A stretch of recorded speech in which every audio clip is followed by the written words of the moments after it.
यह कहानी ऐसे योद्धा की जिसे लोग दानवीर कर्ण के नाम से जानते हैं। कर्ण पांडवों में सबसे बड़े थे और इस बात का पता सिर्फ माता कुंती को ही था। कर्ण का जन्म कुंती के विवाह से पहले ही हो गया था, इसलिए लाख इलाज के डर से कुंती ने कर्ण को छोड़ दिया था। लेकिन कर्ण का जन्म कुंती के विवाह से पहले कैसे हो गया, इसके पीछे भी एक कहानी है। बात उस समय की है जब कुंती का विवाह नहीं हुआ था और वह सिर्फ राजकुमारी थी। उसी दौरान ऋषि दुर्वासा पूरे 1 वर्ष के लिए राजकुमारी कुंती के पिता के महल में अतिथि के रूप में ठहरे। कुंती ने 1 वर्ष तक उनकी खूब सेवा की। राजकुमारी की सेवा से ऋषि दुर्वासा प्रसन्न हो गए और उन्होंने कुंती को वरदान दिया कि वो किसी भी देवता को बुलाकर उनसे संतान की प्राप्ति कर सकती हैं। एक दिन कुंती के मन में आया कि क्यों न वरदान की परीक्षा की जाए। ऐसा सोचकर उन्होंने सूर्य देव की प्रार्थना करके उन्हें बुला लिया। सूर्य देव के आने और वरदान के प्रभाव से कुंती विवाह के पूर्व ही गर्भवती हो गई।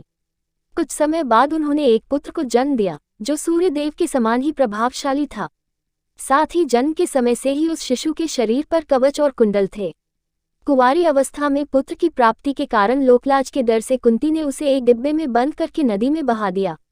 बक्सा एक सारथी और उसकी पत्नी को मिला जिनकी कोई संतान नहीं थी।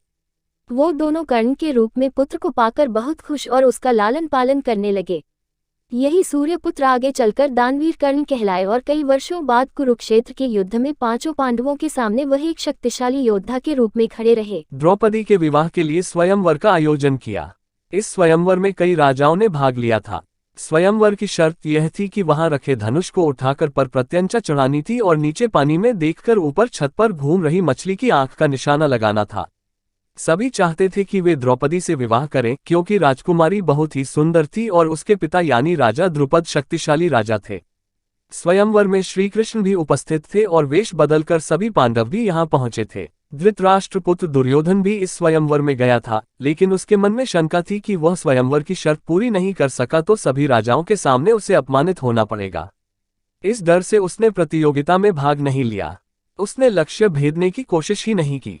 वहां कर्ण भी उपस्थित था। जब कोई राजा इस प्रतियोगिता की ओर आगे बढ़ता तो द्रौपदी श्री कृष्ण की ओर देखती थी ताकि उसे ये मालूम हो सके कि राजा विवाह योग्य है या नहीं।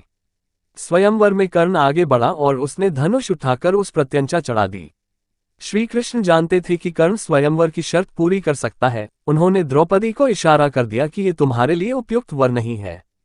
इशारा मिलते ही द्रौपदी ने घोषणा कर दी कि वह किसी सूत से विवाह नहीं कर सकती। ये सुनते ही द्रौपदी के भाई धृष्टद्युम्न ने कर्ण से कह दिया कि मेरी बहन आपसे विवाह नहीं करना चाहती, आप प्रतियोगिता में हिस्सा न लें।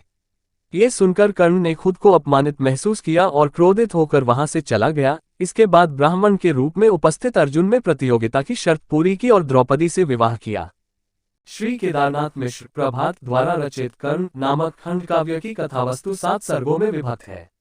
कथावस्तु के आधार पर ही सर्गों का नामकरण किया गया है। इसकी कथावस्तु महाभारत के प्रसिद्ध वीर कर्ण के जीवन से संबद्ध है। प्रथम सर्ग का नाम रणशाला में कर्ण है।